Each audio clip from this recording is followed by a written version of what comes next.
Bonjour tout le monde, aujourd'hui on va apprendre comment calculer, utiliser la fonction SOMMSI et la fonction SOMMSI.15. Ok. Bon, aujourd'hui, je vais vous montrer quand même comment utiliser cette fonction.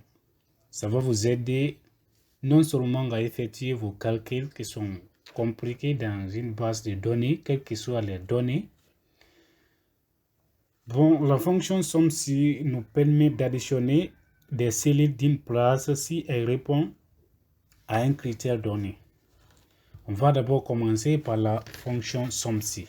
Donc, on va calculer ici les produits en fonction de ce petit tableau ici. Donc, ici, je viens ici dans la cellule qui reçoit des cumulés des chiffres. Par exemple, j'aimerais qu'on calcule d'abord bonbons. Ici, il y a le nombre, combien de bonbons qu'on a été vendus et par les différents types de clients. Ici, Timothée a vendu bonbons à 2650. Jean a vendu bonbons à 15 000. Timothée ici aussi a vendu bonbons à 41 000. Ici, Isaac a vendu bonbons à 24 000. Alors, on va faire maintenant les cumulés. On pourrait bel et bien calculer pour avoir la somme. On pourrait par exemple dire ici est égal à, et si je prends ici bonbon de, ici bonbon, j'ai dit plus, encore où nous avons bel gens aussi à vendre des bonbons, j'ai dit encore plus. Je peux voir Timothée à vendre des bonbons, j'ai dit plus. Nous avons Isaac qui a vendu bonbons, j'ai dit plus et je valide. Nous avons 82 650. Effectivement, la même formule qu'on va appliquer ici va nous donner les mêmes résultats. Mais imaginons que vous avez une base de données qui contient plus de 1000 millions de données ou bien 100 000 noms de bonbons. Et si vous appliquez cette méthode, vous allez vous fatiguer inutilement, vous allez perdre en temps. Mais la fonction SOMMSI nous permet d'effectuer cette somme, de trouver cette somme en une seconde. Ok, on commence déjà. On tape dans la formule égale à SOMMSI égale somme.si. C'est ce qui est là. Vous pouvez directement cliquer sur ça. On nous demande la place. La place, on sélectionne notre base de données, notre matrice, point virgule, et on nous demande le critère ici. Et le critère ici, c'est notre produit qui sera bonbon, point virgule. On nous demande son place. Son place, on veut voir les chiffres d'affaires, combien bonbon a été vendu. Maintenant ici, on ferme et on valide. Bien, notre formule a réussi et vous voyez que nous avons les mêmes résultats. Et ce qu'on a fait ici, on a quand même perdu le temps, mais ici, ça a été tellement rapide. Donc, pour vous dire que ici, c'est bon et cette fonction marche très bien. Maintenant, si je vais maintenant étendre pour calculer la même chose ici, pour pain, pour thé, pour café, je dois d'abord fichier les cellules, la formule.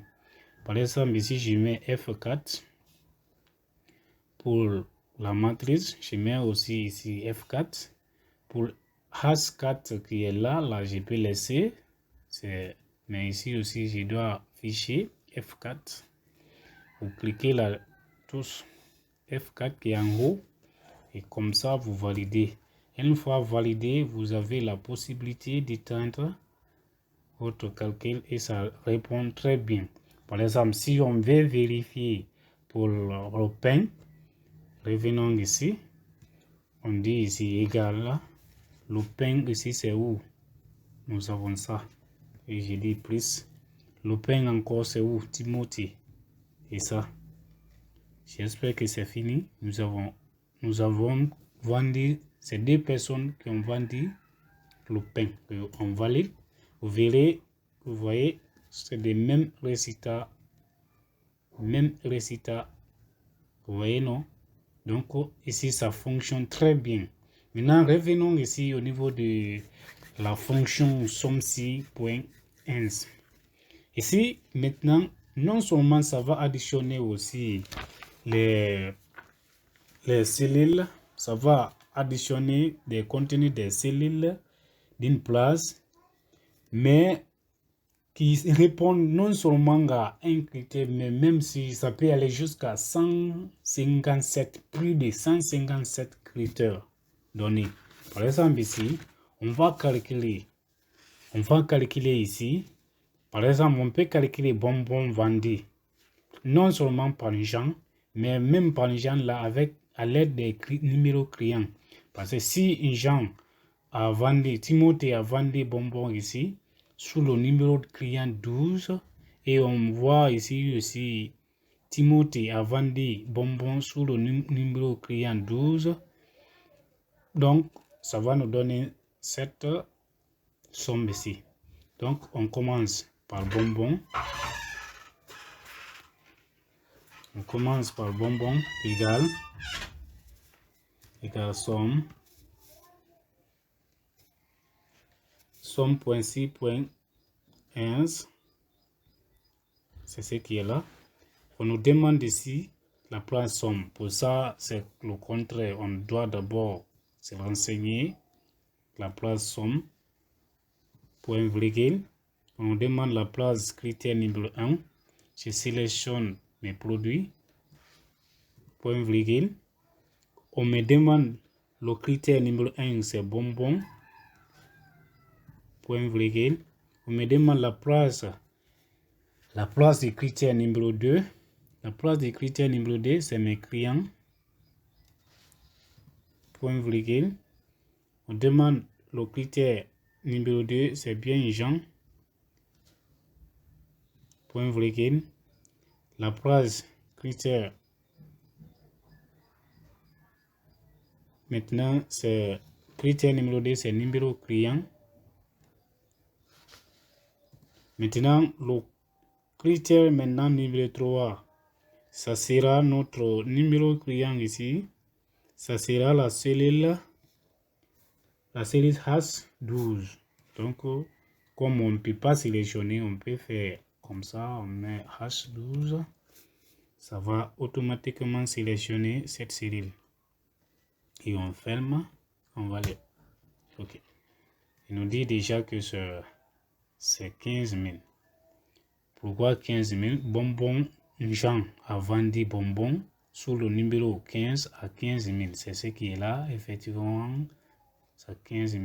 Et si ici j'ai fait une base de données, et on peut changer, par exemple, si je change ce produit au lieu de bonbons, ici je mets T, vous voyez que Jean n'a pas vendu T sous le numéro 15. C'est la raison pour laquelle on nous a donné 0.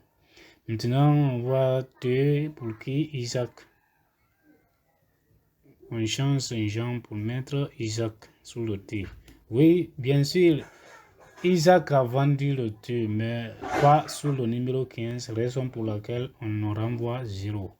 Il nous faut chercher le numéro 9, par exemple, vous verrez, vous voyez, ici c'est bien et bel, même résultat. Merci d'avoir suivi. N'oubliez pas de vous abonner sur notre chaîne pour ne rater rien. Merci.